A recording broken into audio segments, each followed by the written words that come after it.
Hello and welcome to Are We There Yet? The podcast looking at the innovations emerging from the workshops, labs and secret test tracks at Hyundai. If you like your technology eye-opening, you're in the right place. In previous episodes, we've heard about flying cars and electric racing cars powered by technology used in the space shuttle.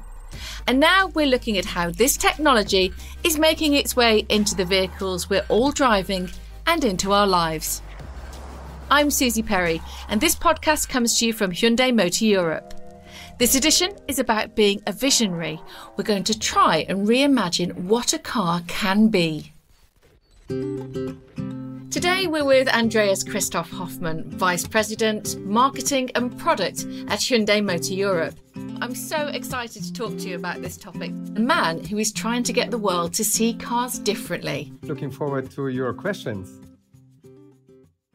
Andreas, growing up, my dad had an MGB GT, and for me it was so much more than a vehicle that went from A to B. Yeah, that's true. And I've always had a love for cars that generate that extra special magic, that make you feel a certain way. And I think when you have a special car, you feel special as a driver, and driving becomes a sixth sense. How do you feel about driving cars? I think this is the most important thing. Cars have to ignite me in a certain way.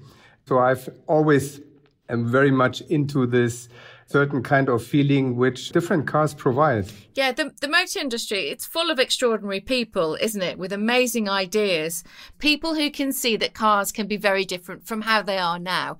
Is that part of the attraction for you? Yeah, absolutely. So I believe it never has been as interesting and challenging than these days. And I believe the potentials for even traditional companies or manufacturers to expand into different directions and areas are really huge. It means as well that you have to adapt as a company, be brave, and as well in a certain way willing to experiment, to invest into future technologies, for example. Yeah, it's incredible, isn't it? The technologies that are changing. You've worked with a lot of high-end brands in your career, Mercedes, BMW, Audi, Smart. You must have worked with some fascinating people. Do you feel as though within the car industry, the passion that you've seen along the way throughout the years of different designers, do you see that coming through with new designers? From the designer's point of view, I couldn't see so much change in regards of their passion. But I can see that another generation as well here in marketing and in product development, another generation of people are coming up with slightly different enthusiasm in regards to cars. So these classical petrol heads are not existing so much anymore, but they bring other values to the companies, which is very important. We always have to look into different industries because the automotive industry is in certain parts really a little bit ancient, to be honest. Yeah, so we know how to produce cars, to develop and produce cars with a high precision, with high quality. But if it comes to future direction to go, I think we can learn a lot of other industry, especially consumer industry or other technology oriented industries. What did they do differently and what can we probably adapt? So I think it's always very important to look into other industries to further enhance yourself. On seeing cars differently, because that's what we're talking about really today, how do you get people to accept innovation and get them excited about new ideas? Yeah, I think internally I don't have to ignite the people because they are hungry. Their willingness to explore is big. Most of them are under 30, to be honest. So they often ignite me to do things differently. This is not the problem. But I can see as well that this, as I said before, classical myth of cars is in a certain way vanishing. And certainly as long as we can deliver customer benefit, I think people will be open to explore new things. So the process has changed so much, really, hasn't it, over the last 3 decades that you've been working in the automotive industry. When you look at teams and those processes from when you started to now, how have they changed for you? I think it changed massively, to be honest. So from real paperwork when I started many, many years before to almost completely digital now. Even so, I'm a little bit old school. That means I like to scribble things with my pen, for example.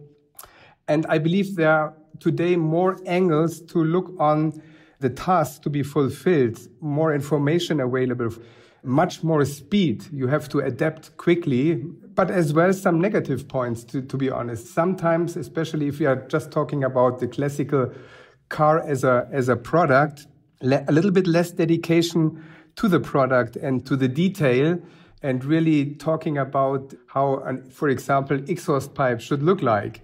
So it's very much financially driven as well. And sometimes the emotion, you really have to fight for having the emotion realized. Yeah, okay. So what's at the core then of what you want to achieve with Hyundai? Yeah, first of all, to raise further awareness for this company in Europe.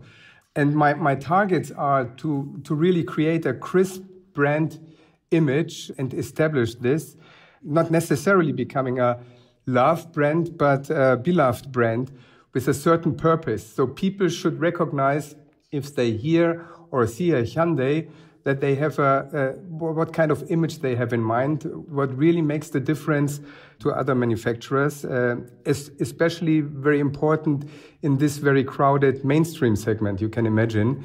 It's a little bit different with premium segments. And of course, last but not least, I'd like to transfer our vision, which is progress for humanity. Okay, so you've worked a lot in the premium segment. So when you were working in the past, how did you look at Hyundai and how do you look at it now?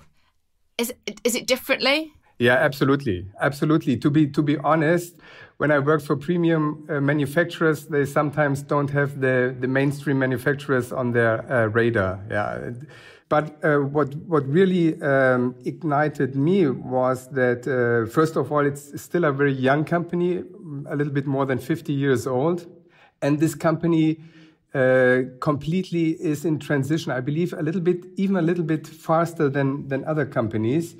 So we have already, in a certain way, transitioned from value for money brand to one that is renowned for being innovative, which is a great effort during the last years, I have to say. And as well, the improvement, for example, in quality perception and customer satisfaction over the last decades has been enormously. What really encouraged me to join this company is, of course, that mainstream is you have to adapt much quicker. You have a much tougher price positioning to defend. And brand doesn't play such a big role. But yeah, it's a totally different approach and a totally daily different work if you compare it premium in comparison to what we are here at Hyundai today.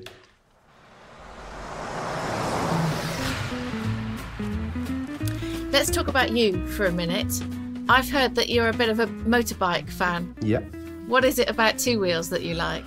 Of course, it's this certain kind of freedom. Yeah, to be so close into contact with the nature, even a convertible cannot give this feeling to you. Yeah, it is a different feeling, isn't it? What was your first car that you owned? My first car was an Audi Coupe. My mother shared with me. It was the soft version of the very well-known Audi Quattro. But of course, for me as a young boy, it was amazing to drive a car like this, even so it hasn't had a lot of horsepower. It looks good, though. That's an amazing first car to have, isn't it? Absolutely. What about your favourite movie car? You're not allowed to have James Bond. Wouldn't come into my mind, to be honest. No, I believe it's really Steve McQueen and the Ford Mustang GT in Bullet. With I believe, the longest car chase. Yeah. I think he's just the right driver for this car. Still one of the greatest car chases of all time in San Francisco, isn't it? Absolutely. What about your dream car? What would that be? Of course, it's Ioniq 5, but it's the Porsche 911, to be honest. It's, for me, still this sports car. I'm completely not in Ferrari, to be honest. Never touched me. But Porsche 911 and the history especially, and how to transform this original concept into even today's surrounding really makes me wonder. It's a timeless shape, actually, Yes. isn't it? The fact that it still works now is pretty incredible, and a great driving car. Your favourite sound that a car makes? Yeah, I'm split, to be honest. I drive an Ioniq at this stage, and I love this relaxed driving atmosphere, and the low sound really attracts me a lot. But on the other side, it's a V8 or V6 engine as well. Yeah. So the good thing with electric cars is that you can much more relax than with combustion driven. And this is what I very much like. I like both. Depends very much on the purpose. Two very different experiences, aren't Yeah. they? And do you listen to music when you drive? Do you have a favourite track that you might listen to in the car? Not a favorite track, but to be honest, the good thing driving a car, it's the last resort for mankind, so to say. So I'm a big fan of hard and heavy rock music. So I listen to every kind of even heavy metal in my car. It's very much depending on where I have to go and what the final mood should be. Seems like a juxtaposition for me in an Ioniq, but I like it. I like the way that we have this kind of silence and this hard rock music playing in the car. It's good.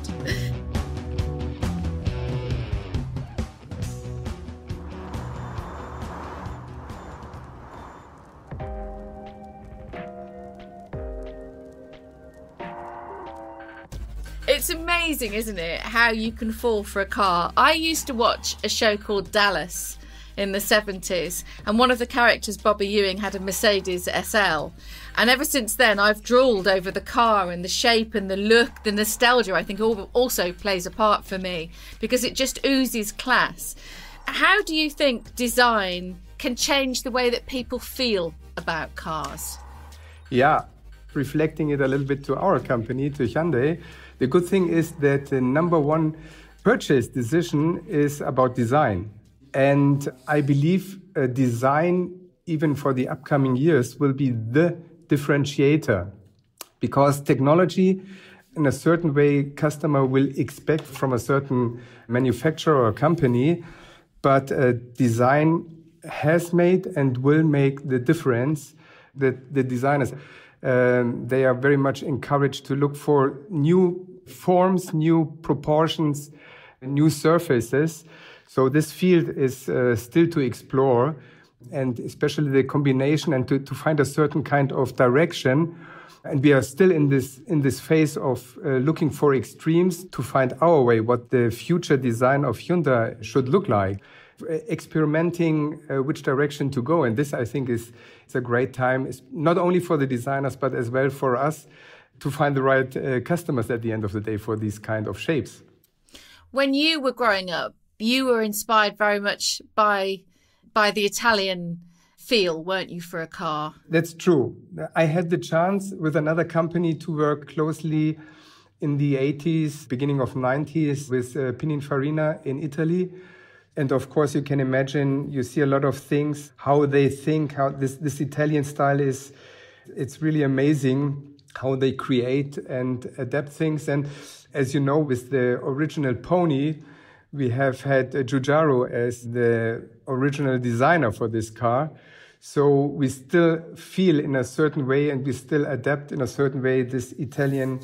You can't describe it, and you just can feel it, but it's a difference. I loved very much to work with the Italian guys because it was so easy, it was so natural. Yeah, they have it in their genes. I can't describe it better. Yeah, I think, Italy, they never skimp on food, fashion and cars, and they celebrate them as well, don't they? I mean, you'd never see anybody go and key a Ferrari in Tuscany out of jealousy. They celebrate them. I recently drove a Lamborghini Aventador through Tuscany. Wow. Everybody was stopping to take photographs. It was just absolutely incredible to see the celebration. So yeah, it's the passion from Italy is quite extraordinary, but there's a great passion at Hyundai, isn't there, in terms of future technology and bringing the right things to the consumer. How involved are you with that? Yeah, very much as well. Not only for Europe, but as well on a worldwide scale. We have a lot of market research. We have a lot of clinics with customers, with all the pros and cons of a clinic, because if you show a car which might come within the upcoming 2 to 3 years, sometimes it's difficult for customers to digest how the future could look like. But I think the inspiration, this have you tried spirit from our founder more than 50 years ago is still valid today. And you can feel it wherever you have contact with colleagues. The spirit is here. And if you look how this company has been developed during the last 5 to 10 years, it's amazing, because the driving force always is progress and to do things better and to better adapt to the necessities of the future customers. And then at the end of the day, to keep it affordable. For example, to create a car around 100,000 euro, it's not as difficult as to provide the same technology for 50,000 euros. So this is the challenging part on the one side, but as well the satisfying part to get this really done.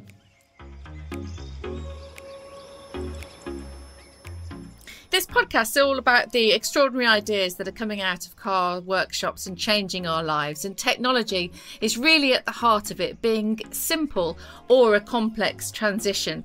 So something we now take for granted, for example, is Bluetooth technology, allowing us to seamlessly link our lives from the house or office effortlessly into our cars.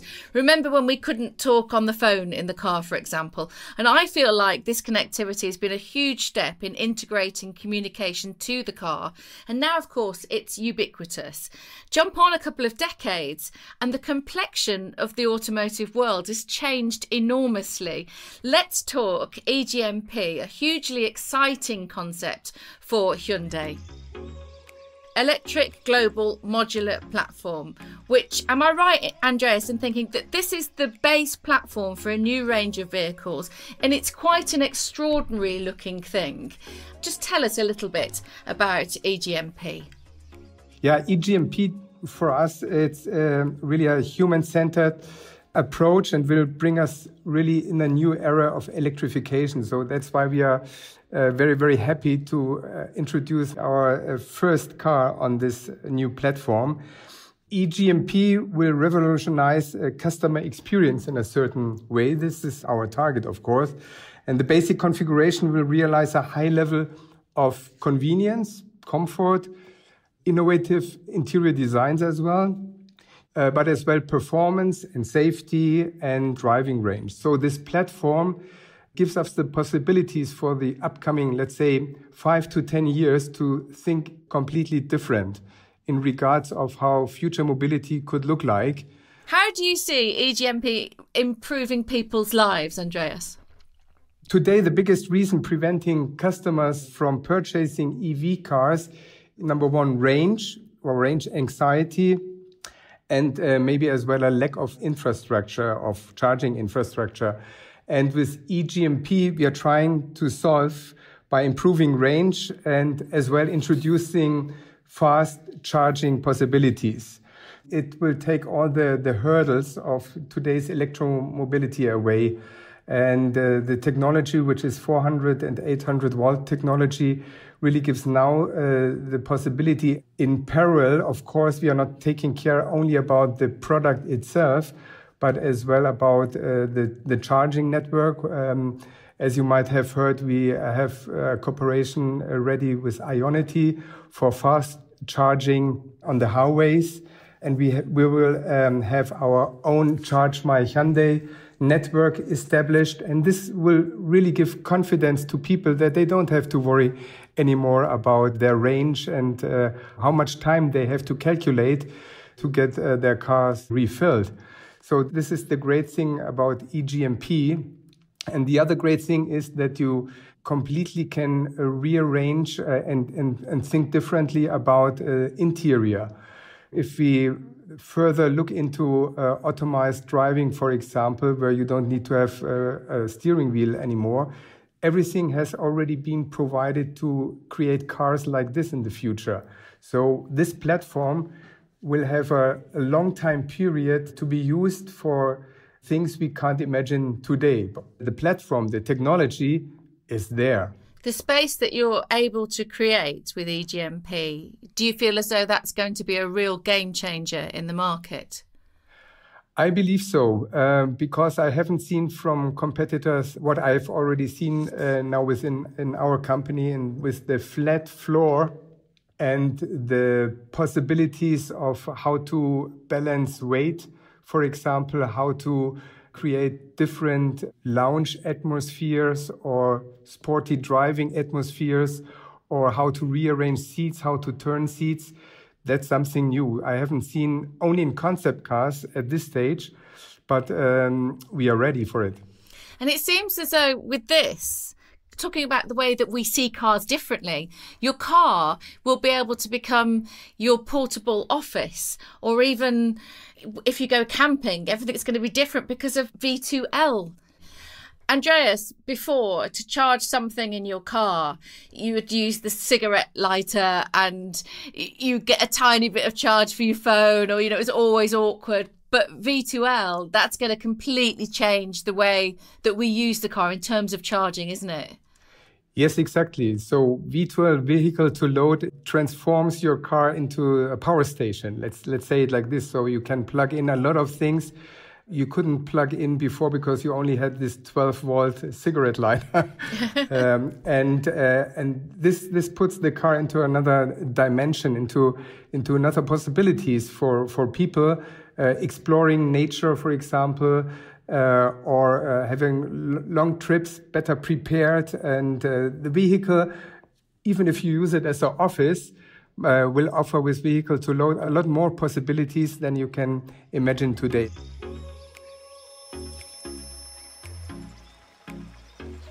Let's now talk about the Ioniq, Andreas.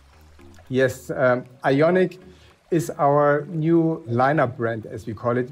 And Ioniq is not a new name. We already have Ioniq today, but now we put it into another perspective and put it on another level. With the first car, which is called the Ioniq 5, we will start to launch this series. Ioniq 6 and Ioniq 7 will follow, different styles, different concepts behind.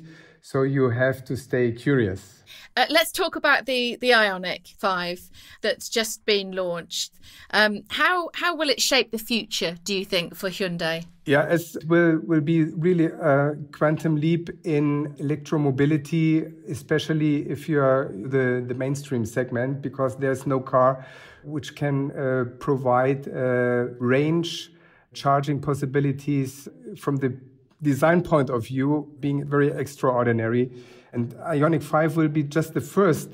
It will start with Ioniq 5, which is a CUV. And then the following year, we will have Ioniq 6, which the public already has recognized as concept prophecy. Then we will, 2 years later from now, we will have Ioniq 7, which will be a big SUV, all on the same platform, all with very different shapes, all with very different usability and purposes. And this is the challenging thing on the one side, but it's the good thing that we have now a new platform which really brings electromobility, not only for us, but for the industry on another level, as well affordable for the customer.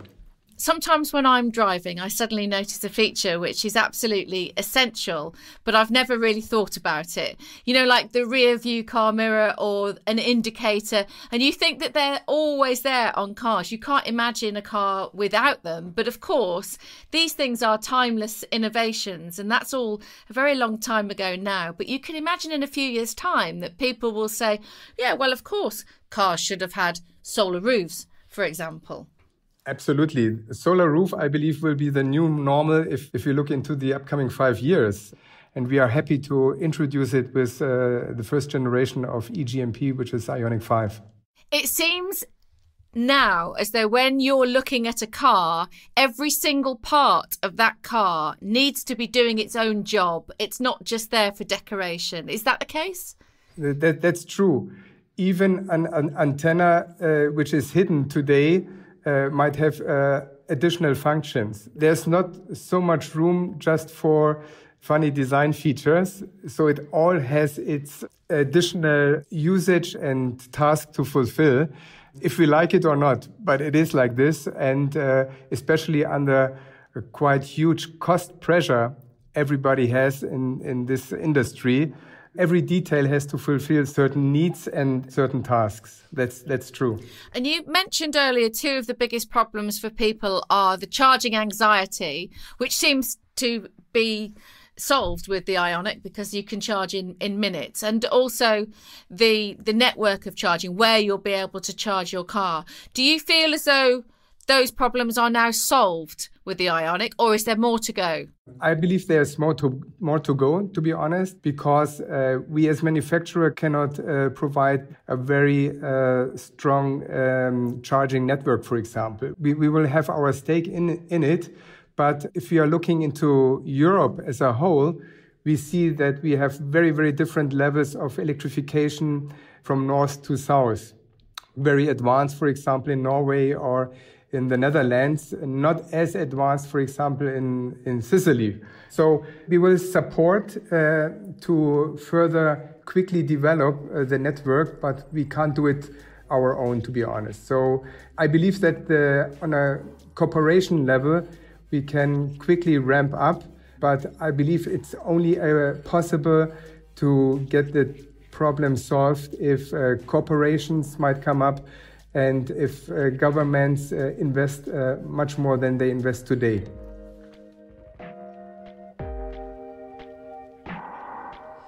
In this podcast, Andreas, we're asking, are we there yet? You're asking people to see their cars in a different way. Do you think that's happening? I think it's just the beginning of a long travel. Of course, the car industry is more than 150 years old, but in comparison, what happened, for example, during the last 2, 3, 4, 5 years, it's just the beginning, the beginning of a big adventure. And especially the car industry has to work on so many different topics to become future-proof that we are far away to have reached certain targets, to be honest. We are not yet there. Andreas-Christoph Hofmann, thank you so much for joining us. It's been a pleasure talking to you, and what a fascinating road you are travelling currently. Thank you. Yeah, thank you very much, Susie. If you're interested in finding out more about the vision for mobility solutions at Hyundai, visit Hyundai.com. Next episode is going to make you smile. Quite literally. We're going to be looking at cars which make us happier, with colours, shapes and ideas that change our mood and are revolutionising car design. And don't forget to subscribe to the Are We There Yet podcast from your usual podcast provider. It means, of course, that you won't miss an episode. Thanks so much for listening. Goodbye.